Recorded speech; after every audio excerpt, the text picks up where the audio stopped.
বিসমিল্লাহির রহমানির রহিম। আসসালামু আলাইকুম সুপ্রিয় শিক্ষার্থীরা, আশা করছি ভালো আছো। আজকে অনলাইন ক্লাসে আমি তোমাদের সাথে আছি মাহফুজা চৌধুরী।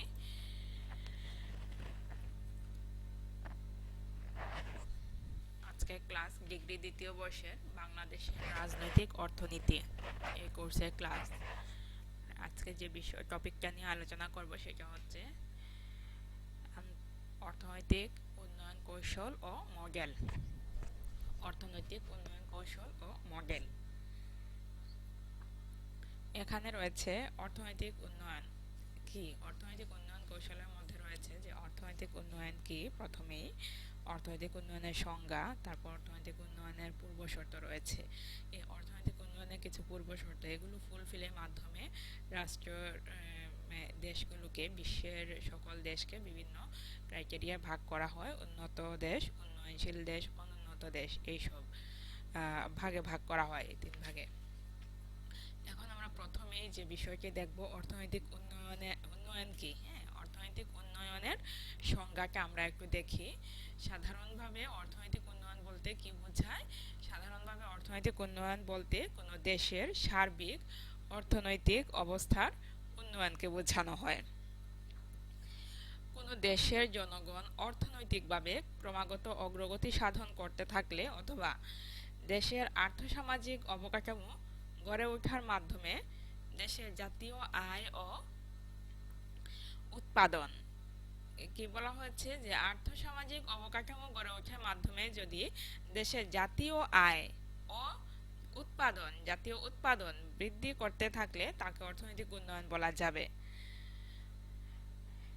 বিভিন্ন অর্থনীতিবিদগণ বিভিন্ন দৃষ্টিকোণ থেকে অর্থনৈতিক উন্নয়নের সংজ্ঞা দিয়েছেন। এখানে অধ্যাপক উইলিয়াম ও বার্ট্রিকের মতে, যে প্রক্রিয়ার মাধ্যমে কোনো দেশের বা অঞ্চলের জনগণ প্রাপ্ত সম্পদের সুষ্ঠু ব্যবহারের মাধ্যমে অব্যাহতভাবে মাথাপিছু দ্রব্য ও সেবা কার্য উৎপাদন বৃদ্ধিতে প্রয়াসী হয় তাকে অর্থনৈতিক উন্নয়ন বলে।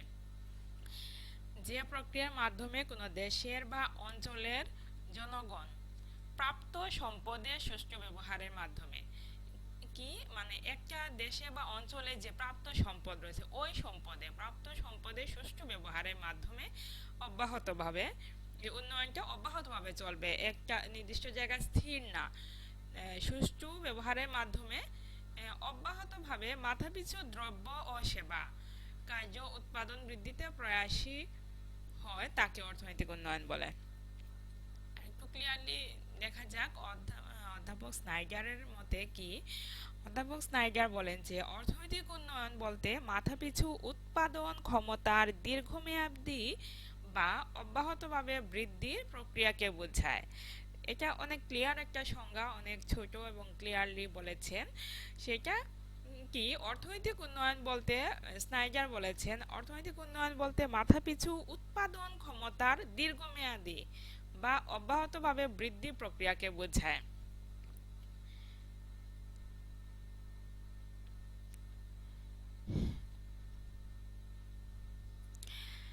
অধ্যাপক মার্গালের মতে সামগ্রিক সামাজিক ব্যবস্থার ঊর্ধ্বমুখী গতিকেই অর্থনৈতিক উন্নয়ন বলা হয়। এটা আরো ক্লিয়ার এবং ছোট একটি সংজ্ঞা।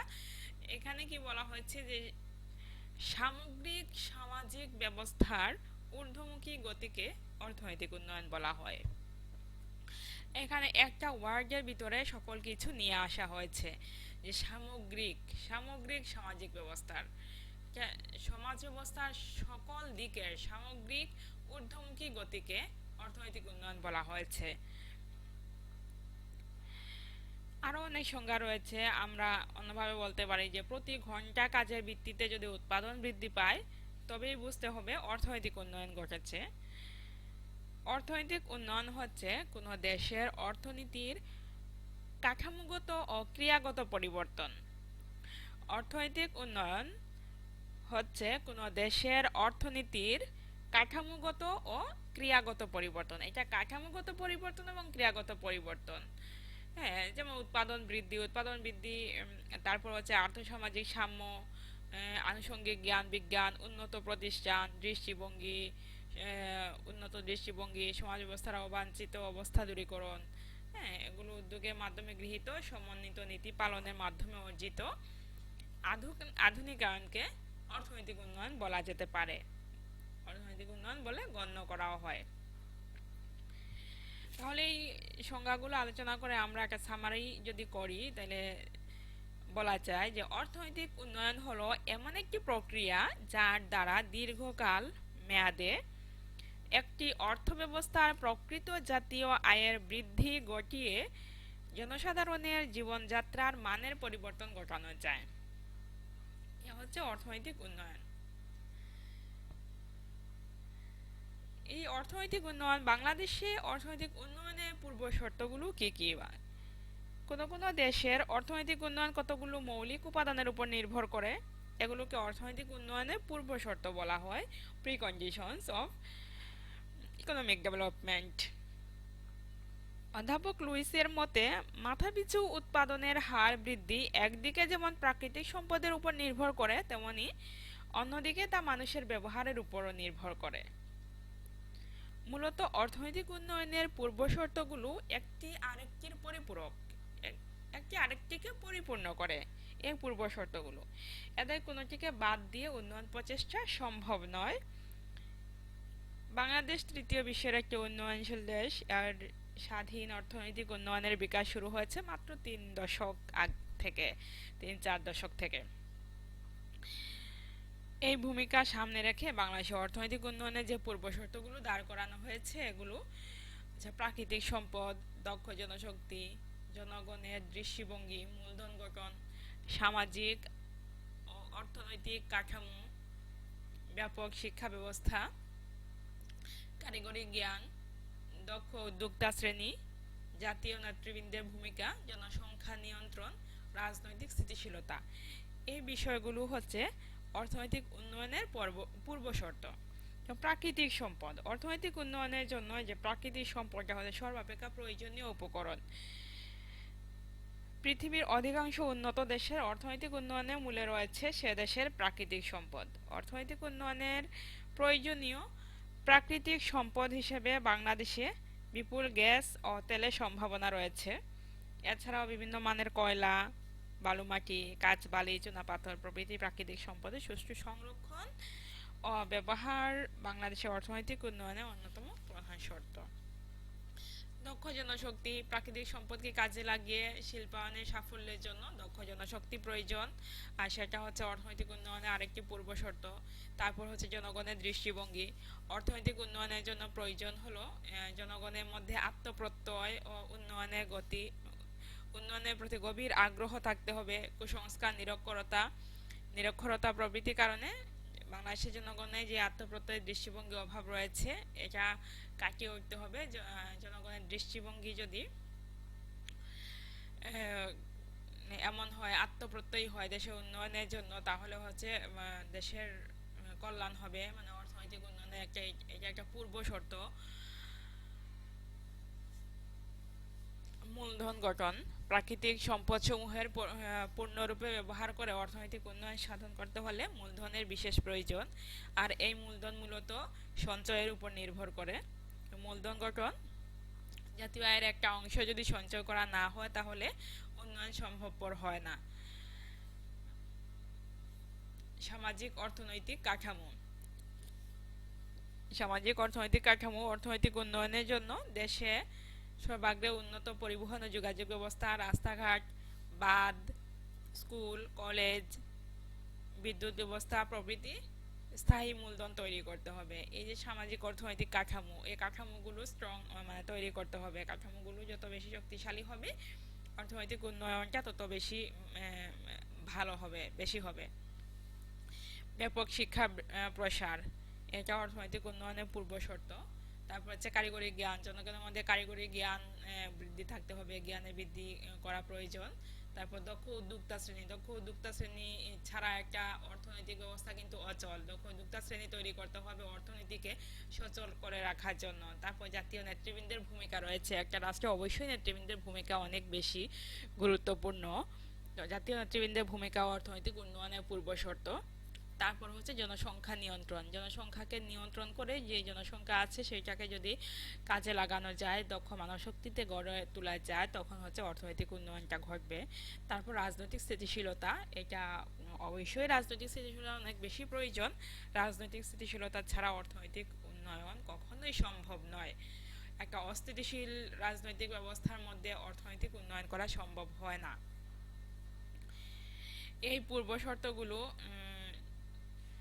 সাপেক্ষে বলা যায় যে বাংলাদেশের অর্থনৈতিক উন্নয়নে যথেষ্ট সম্ভাবনা রয়েছে। বাংলাদেশের অর্থনৈতিক উন্নয়নে প্রয়োজনীয় যে কাঁচামাল ও প্রাকৃতিক সম্পদ যথেষ্ট পরিমাণে রয়েছে, এই সমস্ত এগুলোকে কাজে লাগিয়ে প্রপার ইউটিলাইজ করে অর্থনৈতিক উন্নয়ন ঘটানো সম্ভব। এই অর্থনৈতিক উন্নয়নের যে পূর্ব শর্ত এবং অর্থনৈতিক উন্নয়ন, এই বিষয়গুলোর উপর ভিত্তি করে যে বিশ্বের সকল রাষ্ট্রকে তিনটি ক্রাইটেরিয়া ভাগ করা হয়েছে। একটা হচ্ছে অনুন্নত দেশ, আরেকটা হচ্ছে উন্নত দেশ, আর উন্নয়নশীল দেশ। এই তিনটা ক্রাইটেরিয়া ভাগ করা হয়েছে অর্থনৈতিক উন্নয়নের উপর নির্ভর করে। এখন আমরা দেখি উন্নত দেশ, সরি, উন্নত দেশ, উন্নত দেশ, উন্নয়নশীল দেশ এবং অনুন্নত দেশ। এখন উন্নত দেশের সঙ্গে আমরা বলবো যে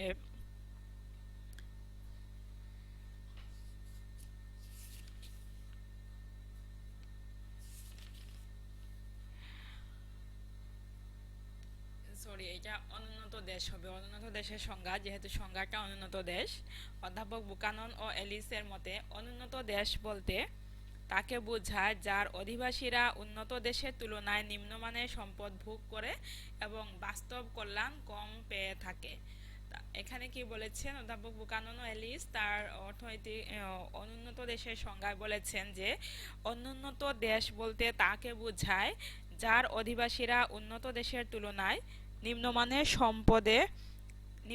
সম্পদ ভোগ করে এবং বাস্তব কল্যাণ কম পেয়ে থাকে। আরেকটি সংজ্ঞা স্যামুয়েলসনের সংজ্ঞা, অর্থনৈতিক উন্নয়ন ও মাথাপিছু আয় এর যথেষ্ট সম্ভাবনা থাকা সত্ত্বেও যাদের মাথাপিছু আয় অন্যান্য উন্নত দেশের মাথাপিছু আয়ের তুলনায় কম, সে সকল দেশই হচ্ছে অনুন্নত দেশ। অধ্যাপক রাগনার নাক্সের মতে যে সকল দেশে জনসংখ্যা ও সম্পদের তুলনায় মূলধন কম থাকে সে সকল দেশকে অনুন্নত দেশ বলা হয়। অনুন্নত কথাটি অর্থনীতির একটি মৌলিক ধারণা। এই ধারণা থেকে এসেছে মানে যে দেশে এখনো অর্থনৈতিক উন্নয়ন প্রক্রিয়া শুরু হয়নি তাকে অনুন্নত দেশ বলা হয়। এই সংজ্ঞাগুলো প্রেক্ষিতে আমরা এরকম ভাবে বলতে পারি যে এই অর্থনৈতিক অনুন্নত এই কথাটি অর্থনীতির ক্ষেত্রে একটি মৌলিক ধারণা। এই যে দেশে যে কোনো একটি রাষ্ট্রে যখন অর্থনৈতিক এখনো পর্যন্ত অর্থনৈতিক উন্নয়নের প্রক্রিয়া শুরু হয়নি, হ্যাঁ, তাকে উন্নত দেশ বলা হয়। তাকে অনুন্নত দেশ বলা হয়। পৃথিবীর উন্নত দেশের চেয়ে অনুন্নত দেশের সংখ্যাই বেশি। এমন অনেক দেশ আছে যেখানে এখনো আধুনিকতার ছোঁয়া লাগেনি। বাংলাদেশও কিন্তু তেমন একটা উন্নত দেশ না, উন্নত দেশের মধ্যেই পড়ে যায়। অনুন্নত দেশের বৈশিষ্ট্যসমূহ, কি কি বৈশিষ্ট্য থাকলে আমরা একটা দেশকে অনুন্নত দেশ বলতে পারি? যেমন এখানে একটা রাষ্ট্রে যখন স্বল্প মাথাপিছু আয় থাকবে, তারপর হচ্ছে অনুন্নত শিল্প থাকবে, শিল্পের ব্যাপক প্রসার ঘটে না ওই সমস্ত দেশে। তারপর অর্থনীতিটা নির্ভর করে কৃষির উপরে, ম্যাক্সিমাম হচ্ছে কৃষির উপরে, কৃষিজাত দ্রব্যের উপরে নির্ভর করে হচ্ছে কৃষি নির্ভর অর্থনীতি অনুন্নত দেশের ক্ষেত্রে। তারপর হচ্ছে জনসংখ্যার অনুপাতে জমি কম থাকবে, জমি কম থাকা এটা হচ্ছে উন্নত দেশের একটা বৈশিষ্ট্য। তারপর হচ্ছে নিম্ন জীবনমান, উন্নত দেশের তুলনায় এই অনুন্নত দেশের জনগণের জীবনমান খুবই নিম্নমানের হয়, যেহেতু স্বল্প মাথাপিছু আয়, জমির পরিমাণ কম, অর্থনীতি শক্তিশালী না, সেখানে অবশ্যই এটা নিম্ন জীবনমান থাকবে, সেইটাই স্বাভাবিক। এটা থাকলে তাকে বলা যাবে যে অনুন্নত দেশ। তারপর হচ্ছে প্রাকৃতিক সম্পদের স্বল্পতা থাকবে অনুন্নত দেশের মধ্যে, জনসংখ্যার পরিমাণ অধিক থাকবে এবং বেকার সমস্যা থাকবে। এই বৈশিষ্ট্যগুলো থাকলে আমরা তাকে অনুন্নত দেশ বলতে পারি। তারপরে আরো কিছু বিষয় থাকতে পারে বেকার সমস্যা, কারিগরি ও প্রযুক্তিগত জ্ঞানের অভাব থাকবে, বৈদেশিক সাহায্যের উপর নির্ভরশীলতা, এটা একটা বৈশিষ্ট্য, উদ্যোক্তার অভাব, সামাজিক ও ধর্মীয় প্রথা উপর অধিক নির্ভরশীল, অধিক অধিক কুসংস্কার থাকে ওই সমস্ত দেশে। তারপর হচ্ছে রাজনৈতিক অস্থিরতা থাকে, দারিদ্র্য, দুষ্টচক্র, দুর্বল অর্থনৈতিক ও সামাজিক অবকাঠামো, নিরক্ষরতা, শহর ও গ্রামীণ জীবনমানের বৈষম্য। এই বিষয়গুলো যখন থাকে তখন বলা যাবে যে তাকে অনুন্নত দেশ। এগুলো হচ্ছে অনুন্নত দেশের বৈশিষ্ট্য। পয়েন্টগুলো আমি বললাম। কারিগরি ও প্রযুক্তিগত জ্ঞানের অভাব, অনুন্নত উৎপাদন ব্যবস্থাও উন্নত না, সেখানে হচ্ছে উৎপাদন ব্যবস্থা ক্ষেত্রে যেমন কৃষিকাজের ক্ষেত্রে সেখানে আধুনিক যন্ত্রপাতির ব্যবহারও না। তারপর হচ্ছে শিল্প প্রতিষ্ঠানগুলোও সেরকম উন্নত না, সেখানে কারিগরি জ্ঞান অভাব রয়েছে, বৈদেশিক সাহায্যের উপর নির্ভরশীলতা, রাজনৈতিক অস্থিরতা, এই বিষয়গুলো থাকে অনুন্নত দেশের মধ্যে, তখনই বলা যায় যে সেই দেশগুলো অনুন্নত। তারপর আমরা আসি উন্নয়নশীল দেশ। উন্নয়নশীল দেশ কোনগুলো? মানে যেসব দেশে কিছুটা অর্থনৈতিক উন্নয়ন সাধিত হয়েছে এবং ক্রমশ উন্নয়নের পথে এগিয়ে যাচ্ছে, সেসব দেশকে উন্নয়নশীল দেশ বলা হয়। আবার বলা যায় যে যেসব দেশে অর্থনৈতিক উন্নয়নের ভিত রচিত হয়েছে এবং অর্থনৈতিক জড়তা ও স্থবিরতা কাটিয়ে উঠে ধীরে ধীরে উন্নয়নের পথে ধাবিত হচ্ছে, সেসব দেশকে উন্নয়নশীল দেশ বলা হয়। সুতরাং যেসব দেশে অর্থনৈতিক উন্নয়নের যাত্রা শুরু হয়েছে এবং যারা অর্থনৈতিক জড়ত্ব ও স্থবিরতার অচলাবস্থা ভেঙে ইতিমধ্যে কৃষি ও শিল্পক্ষেত্রে কিছু অগ্রসর হয়েছে, তাদেরকে উন্নয়নশীল দেশ বলা যায়। যেমন বাংলাদেশ, ভারত, পাকিস্তান, শ্রীলঙ্কা, এই দেশগুলো হচ্ছে উন্নয়নশীল দেশ। মানে এই দেশগুলোতে কি হচ্ছে যে কিছুটা অর্থনৈতিক উন্নয়ন সাধিত হয়েছে এবং ক্রমশ তারা উন্নত উন্নয়নের দিকে ধাবিত হচ্ছে। উন্নয়নের দিকে যখন ধাবিত হয়, পথে এগিয়ে যায়, তখন তাকে উন্নয়নশীল দেশ বলে। আর এই দেশগুলো মানে একটা প্রক্রিয়ার মধ্যে থাকে, এটা কোনো স্থিতিশীল না। উন্নত দেশ একটা স্টেবল পর্যায়ে চলে যায়, কিন্তু উন্নয়নশীল দেশে একটা প্রক্রিয়ার মধ্য দিয়ে চলে, সেখানে স্টেবিলিটি নাই। এখন আমরা তাকাই উন্নয়নশীল দেশের বৈশিষ্ট্যের দিকে। ও কি কি বৈশিষ্ট্য থাকলে আমরা সেই দেশগুলোকে উন্নয়নশীল দেশ বলবো? উন্নয়নশীল দেশে স্বল্প মূলধন রয়েছে। উন্নয়নশীল দেশের গুরুত্বপূর্ণ বৈশিষ্ট্য হলো স্বল্প মূলধন, মানে জনগণের আয় কম বলে সঞ্চয় কম, আর সঞ্চয় কম হলে মূলধন গঠনও কম হয়ে থাকে, তাই বিনিয়োগের পরিমাণও কম হয়। উন্নয়নশীল দেশের দ্রুত উন্নয়নের জন্য মোট জাতীয় আয়ের 20 থেকে 25% মাত্র বিনিয়োগ করা প্রয়োজন, কিন্তু তা সম্ভব হয় না অনেক ক্ষেত্রে। তারপর হচ্ছে সম্পদের অসম্পূর্ণ ব্যবহার, যে যথেষ্ট পরিমাণ প্রাকৃতিক সম্পদ রয়েছে উন্নয়নশীল দেশগুলোকে, কিন্তু তার অসম্পূর্ণ ব্যবহার। এরপরে হচ্ছে কৃষি নির্ভর। উন্নয়নশীল রাষ্ট্রগুলো মূলত কৃষি প্রধান, 80% লোক কৃষির উপর নির্ভরশীল।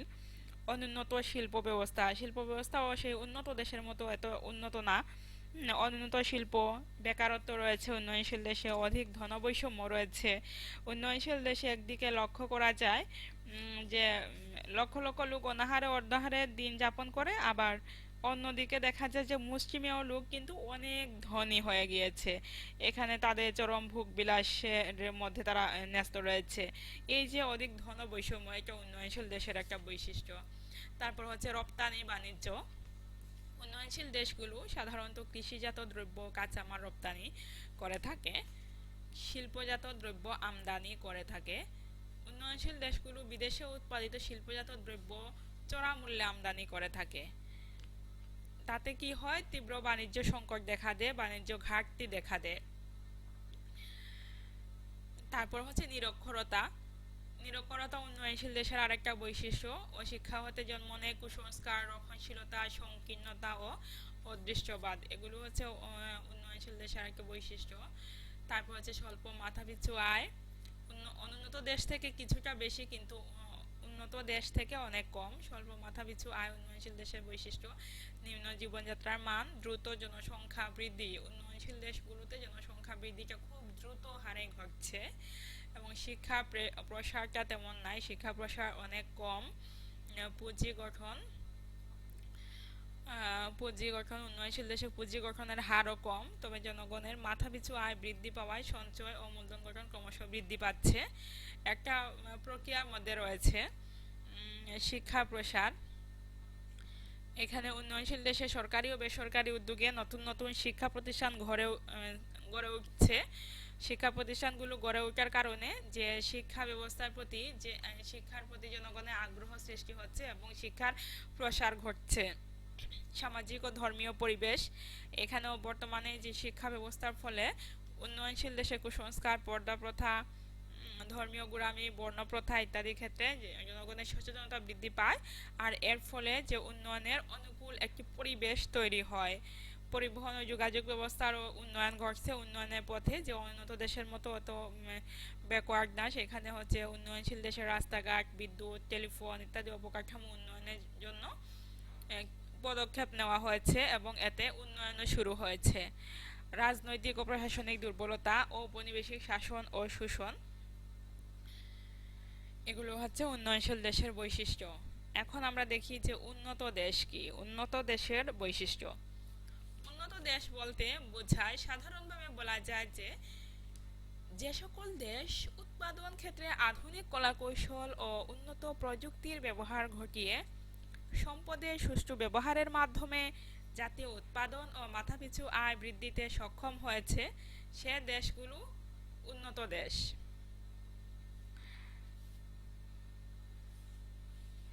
বর্তমান বিশ্ব এককভাবে শাসন করছে কতিপয় উন্নত দেশ, যারা উৎপাদনের ক্ষেত্রে নিত্য নতুন পদ্ধতি ও কলাকৌশল ব্যবহার করছে। প্রাকৃতিক সম্পদের সুষ্ঠু ব্যবহারের মাধ্যমে তারা জাতীয় আয় উত্তরোত্তর বৃদ্ধি করে চলেছে। ফলে উন্নত দেশগুলো আজ একচেটিয়া বাজার ব্যবস্থায় একক আধিপত্য বিস্তার করে চলেছে। উন্নত দেশের কয়েকটি সংজ্ঞা জাতিসংঘের ভাষায়, জাতিসংঘ উন্নত উন্নত দেশ বলতে কি বুঝিয়েছে, যে উন্নত দেশ বলতে এমন কতিপয় দেশকে বোঝায় যে সকল দেশের মাথাপিছু আয় যুক্তরাষ্ট্র, কানাডা, অস্ট্রেলিয়া ও ইউরোপীয় দেশসমূহের ন্যায়। জাতিসংঘ কি বলেছে, কয়েকটা দেশকে প্রথমে একটা প্যারামিটার হিসাবে নিয়েছে, তারপর হচ্ছে বলেছে এখানে যে উন্নত দেশ বলতে এমন কতিপয় দেশকে বোঝায় যে সকল দেশের মাথাপিছু আয় অস্ট্রেলিয়া, কানাডা, যুক্তরাষ্ট্র ও ইউরোপীয় দেশসমূহের ন্যায়। অধ্যাপক এম আর বলেন, উন্নত দেশ হলো এমন একটি স্তর যেখানে মাথাপিছু আয় যেমন বেশি তেমনি জনগণের জীবনযাত্রার মানও অত্যন্ত উঁচু।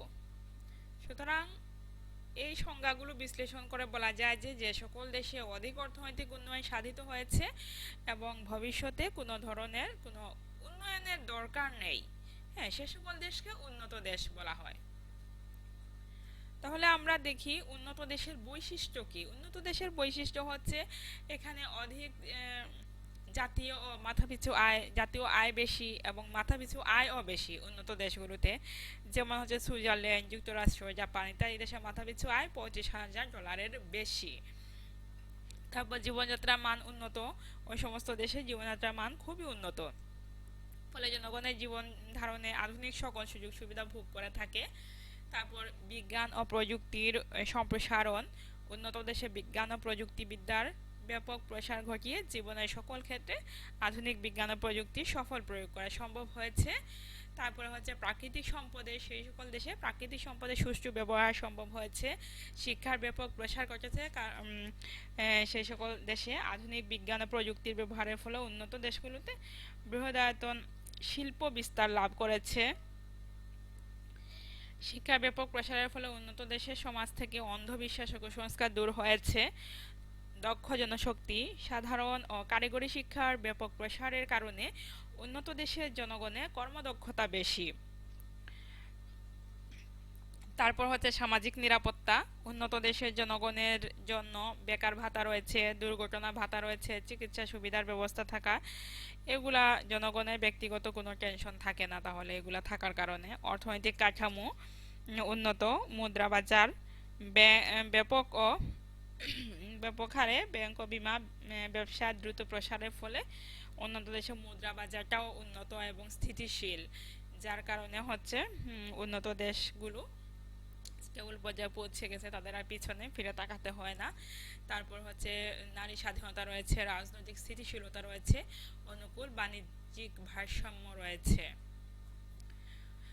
এখন আমরা এই যে অনুন্নত, উন্নয়নশীল এবং উন্নত দেশের যে বৈশিষ্ট্যগুলো দেখলাম, তার উপর ভিত্তি করে যে উন্নত, উন্নয়নশীল ও উন্নত দেশের মধ্যে কিছু পার্থক্য বা তুলনাও করা যায়, পার্থক্য করা যায়।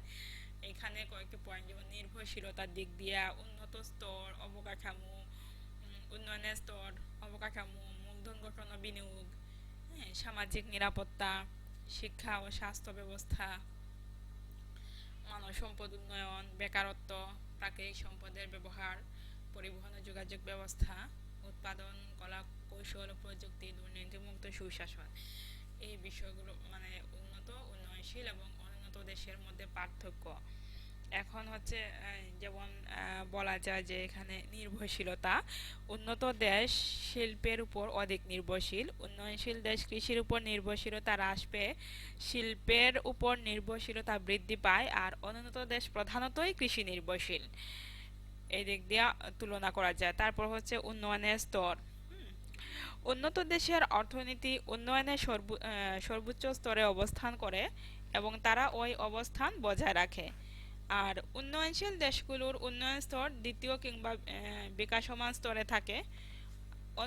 অনুন্নত দেশগুলোর উন্নয়ন স্তর একেবারেই প্রাথমিক স্তরে থাকে এবং উন্নয়নের কোনো সম্ভাবনা থাকে না। এইভাবে হচ্ছে এই উন্নত, উন্নয়নশীল এবং উন্নত দেশের পার্থক্য বা তুলনা করা হয়েছে এখানে। তারপর শিক্ষা স্বাস্থ্য ব্যবস্থা। উন্নত দেশের শিক্ষা স্বাস্থ্য ব্যবস্থা সর্বোচ্চ মানের, উন্নয়নশীল দেশের শিক্ষা স্বাস্থ্যের মান দিন দিন বৃদ্ধি পাচ্ছে, আর উন্নত দেশের শিক্ষা স্বাস্থ্য সেবা মোটেও মানসম্পন্ন নয়। মানব সম্পদ উন্নয়নের দিকে যদি তাকাই, তাহলে উন্নত দেশগুলো দক্ষ মানব সম্পদ তৈরিতে শতভাগ সফল। উন্নয়নশীল দেশে মানব সম্পদ উন্নয়নের নানা পদক্ষেপ গ্রহণের ফলে ধীরে ধীরে মানব সম্পদ উন্নয়নের মাত্রা বৃদ্ধি পাচ্ছে।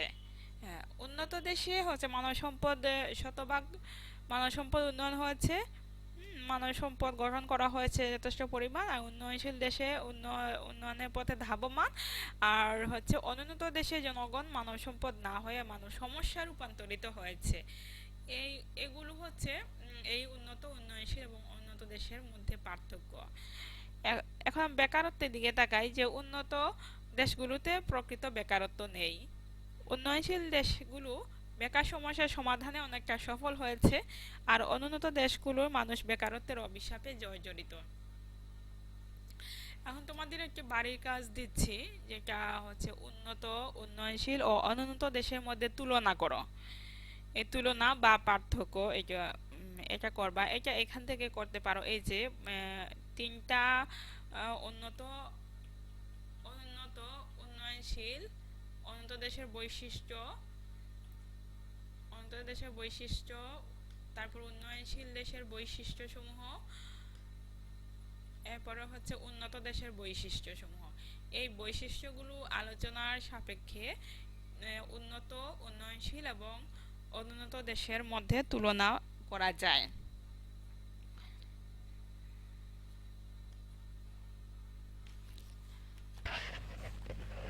এইবার এই কাজটা তোমরা করবো আশা করি। ধন্যবাদ সবাইকে মনোযোগ সহকারে ক্লাস শোনার জন্য। এখন বিদায় নিচ্ছি। আল্লাহ হাফেজ।